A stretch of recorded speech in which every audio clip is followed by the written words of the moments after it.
Good afternoon. I just wanted to make a short video to my comrades and explain the circumstances behind my injuries, and also to make people aware. First of all, for the guys, my comrades who didn't know, from the incident which happened in Afghanistan 2009, it left me with a lot of injuries. So the first one, what I was diagnosed with, was post-traumatic stress disorder. So I got injured in 2009. I knew my injuries were generally my left side and a little bit my right side, from my ankle, which was picked up in Camp Bastion. But yeah, so post-traumatic stress was diagnosed in 2010. I then was seen by various doctors, and it wasn't until I was seen by QE physiotherapist Mick Jubb, who knew something wasn't quite right with my hip. So he sent me for various tests, and if it wasn't for Mick, I wouldn't have been where I was, or where I am today, or where I was even back then. So I was then, cut a long story short, I was then sent to the Royal Orthopaedic in Birmingham, where I was then going through to the middle of it. I then had my unit, 4 rifles, decided to put me on a PAP-10 procedure, which was quite shocking, given the amount of years service that I'd given to the Royal Green Jackets or to the rifles. But that's by the by.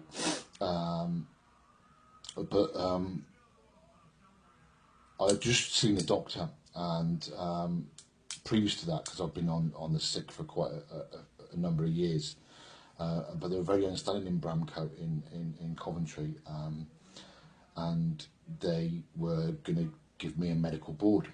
So just before my unit called, it was organised to do a medical board. Anyway, cut long story short, I had a medical board in November of 2012.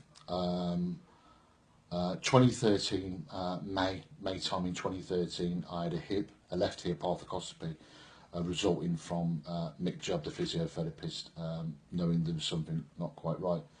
And basically what it was is that my hip had developed a lip, so I couldn't get the full range of movement. So as my hip, there was like a lip on it, so every time I went to move it, it was getting stopped by the lip. So the hip arthroscopy, they go in either side, they expand it, and they shave that part away. When obviously the doctor post-op said that they took a lot of my hip away, because there was a lot of arthrotic, not just the lip, but there was a lot of arthrotic there as well. So that was that. So then the physios come up to me and said, treatment. I said, well, I'm still a serving soldier as far as I'm aware. So I said, what about Headley Court? So they got in touch with Headley Court, and Headley Court were pretty annoyed that I hadn't been seen before now. Anyway, during the stage of Headley Court, my other injuries started to flare. So my right ankle, I couldn't swim with flippers on because of my right ankle. I couldn't swim without flippers on because of my left hip. My shoulders kicked off. Anyway, cut long story short, I was there for a year, and whilst I was there, I was diagnosed with a brain injury. Now, a brain injury without PTSD is quite shocking, but on top of it, it's quite alarming. But I was quite fortunate, quite wealthy, for the simple fact is I've got a strong wife, Kerry, and the reason why I'm starting to speed it up is because I don't want to get to the end of the video and it's been 25 minutes long and you're all fucking bored and you've all turned off. What I want to do is just create a little bit of awareness what happened to me, and it might be a future thing. Anyway, so I was then, long story short, I was then medically discharged in 2014, and then I was transferred over to the NHS. Now the NHS brain injury unit were already onto it from a good mental health doctor, Dr. Chris Barker from Donington Barracks.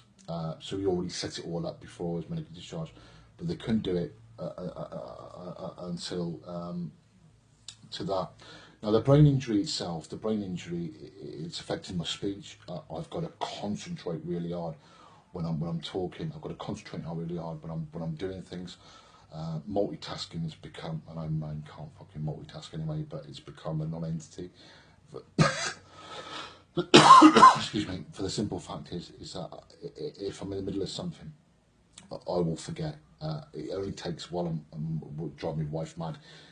If I decide to iron and something catches my eye, I'll leave the ironing board up, the iron plugged in, and it fucking creates fucking nightmares for her. So she does most things like that. So, but as I said, I'm very wealthy. But unbeknown to me, during that stage, as I was getting during the stage where I was in treatment, the DIO, the Defence Infrastructure Organisation, decided to, it was 3 months after I'd been discharged, and they wanted to claim the house back. Unbeknown to me, my wife was harassed on a daily basis by WO2, but she didn't want to tell me because I was going through my own treatment. So unbeknown to me. Anyway, it became known to me, but obviously latter stages. But she'd done everything, and we had everyone involved, the British Legion and things like that. But every time the British Legion came to us, my wife had already done everything. I said I'm very wealthy in that fact. But cut long story short, we were then forced to move to Liverpool.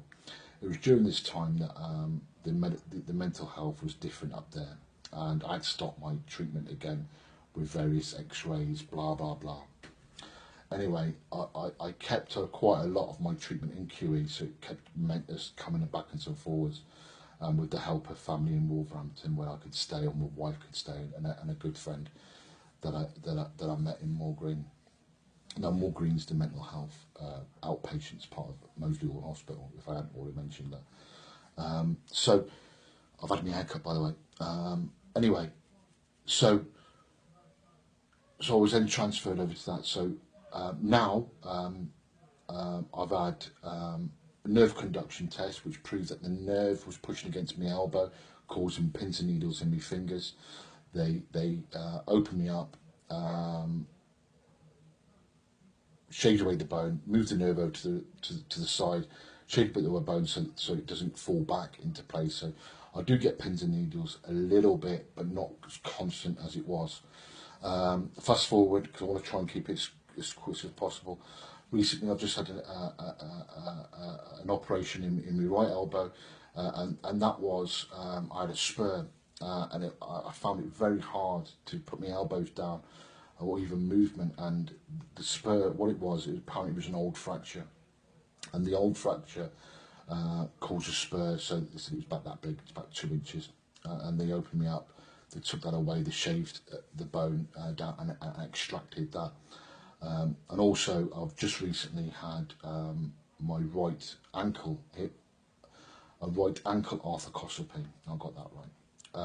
And where yet again, pretty much similar to my hip and my elbow, where is like an old fracture, a bit splintered away, bit of bone, a little bits of bone dotted everywhere, and the ankle was quite arthrotic. So what they did is they did an arthroscopy where they shaved away the bone, so I've got now movement, even though it's just short, and there's a little bit of swelling, but I'm getting more movement back into my ankles already. A little bit niggly, but I feel good. Went to see my doctor yesterday, and my surgeon on my left hip, back to see him, and it's been decided after loads of steroid injections, it's been decided that I'm going to have a left hip, total left hip replacement. So, winner, chicken dinner.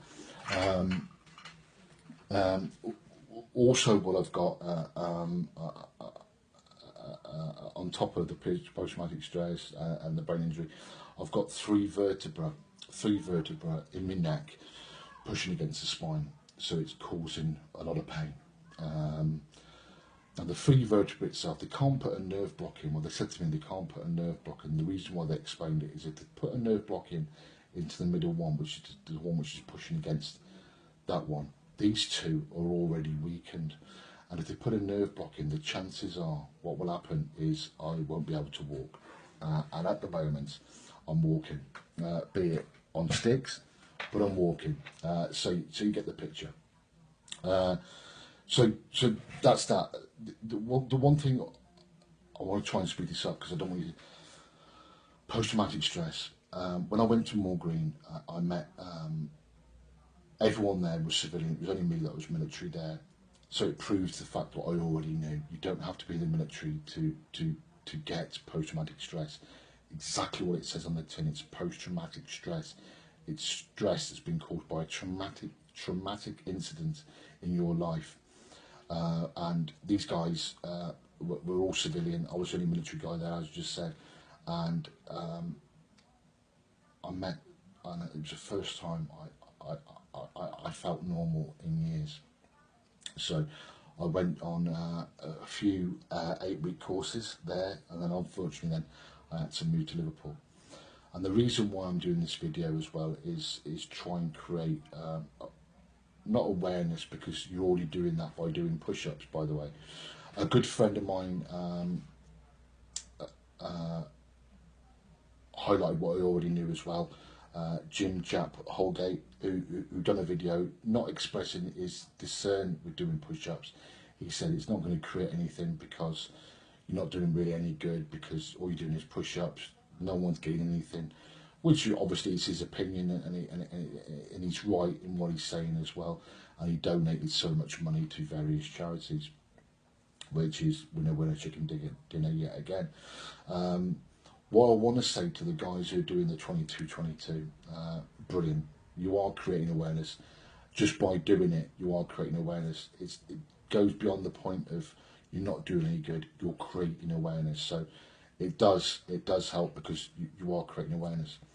But what I don't want to, and keep doing it, but what I want to say to people who are doing it, or are not doing it for various reasons, this is what I want to start off, and it's been on my mind for a couple of months now, before even the 22-22 even come to effect. It's been on my mind, and it was highlighted by a good friend, ex-comrade, or comrade of mine, because we're once a brother, always a brother, and Michael Kamari, you probably know him as TT, if you serve with us, of course, and he texted me the other day on my birthday and said, "What's your number?" And within seconds of me giving my number, he phoned me, and brilliant. It's what we need, and that's what I want to give across. That's my awareness, if you like. It's more. It's not always about money, and charities are phenomenal, by the way. But it's not always about giving hard-earned cash to various charities. We can do it ourselves, and the way we can do it ourselves is by and don't think everyone can bombard my number, because you're not getting it. I'm only joking. No, what I'm saying is that it's a great thing to do, and it's a great thing. I'm challenging people. If you know someone who's suffering and you haven't spoken to him for a while, and it might not have to be a post-traumatic stress, you just know that he's got out the military, or he's in the military, or your mom, you're a dad, you're a cousin, you're a brother, whatever the circumstances may be, and get in touch, pick up the phone, ask them for their number, get in touch, and speak, and that will help a lot of people. I say, you don't have to give all your hard-earned in cash. You do get 3 minutes on most contracts nowadays. Text someone, ask them, or message them on Facebook, whatever it is. Ask them for their number, Messenger, got it. Ask them for their number, and then call them. And that way, in itself, will help people who are suffering for a post-traumatic stress.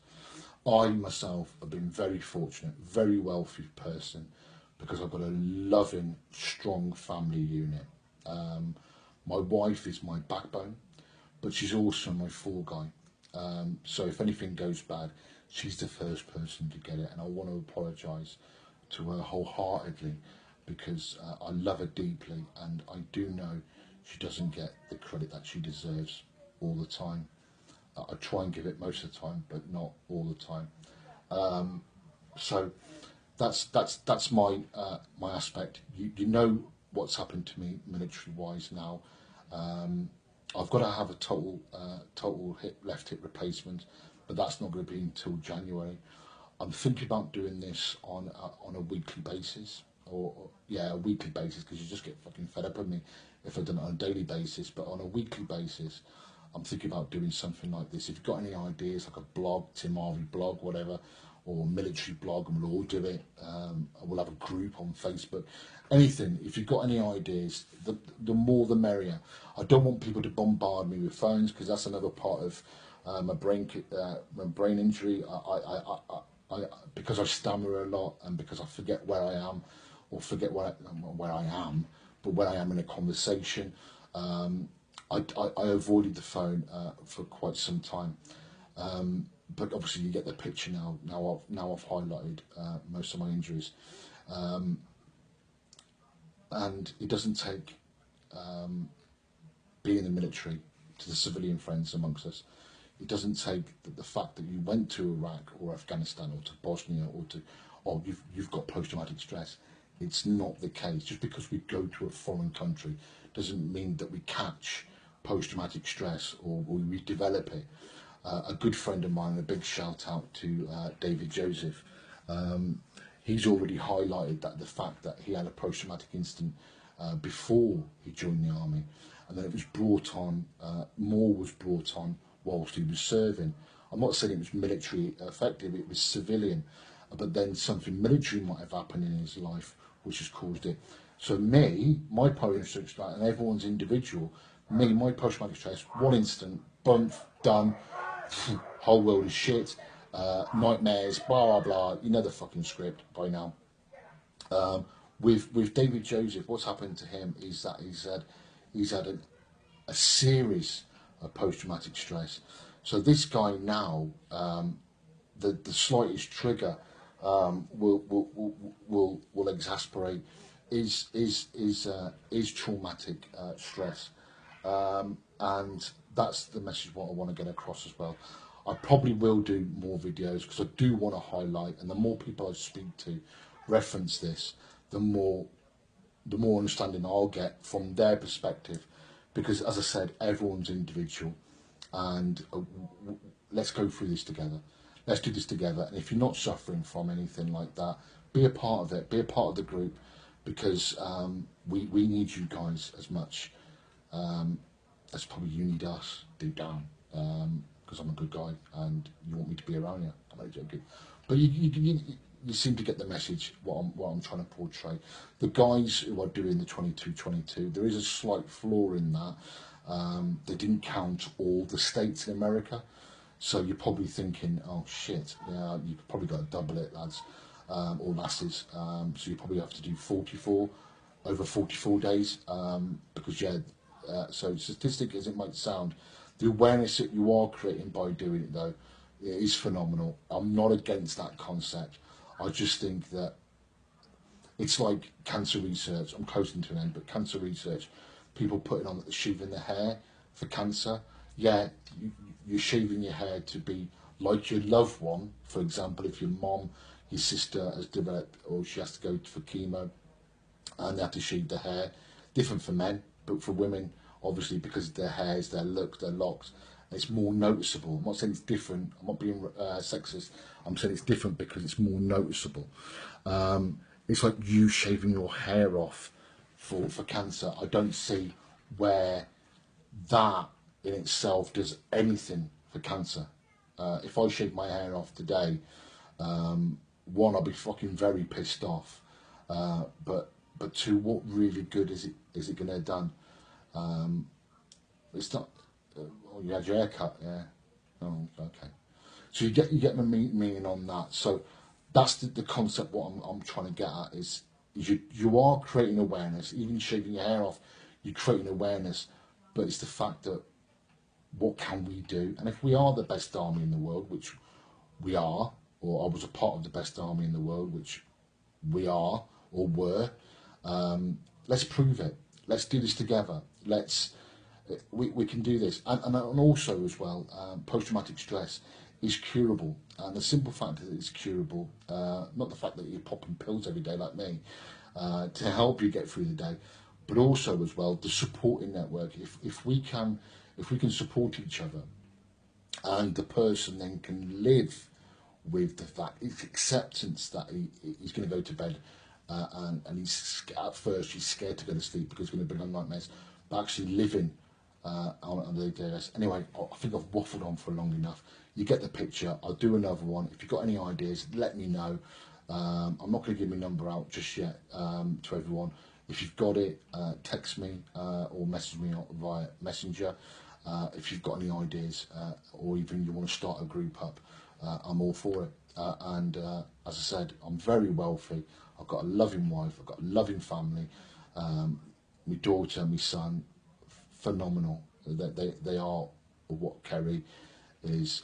She's a strong woman, and I love her deeply. And as I said, family and friends, thank you very much for listening.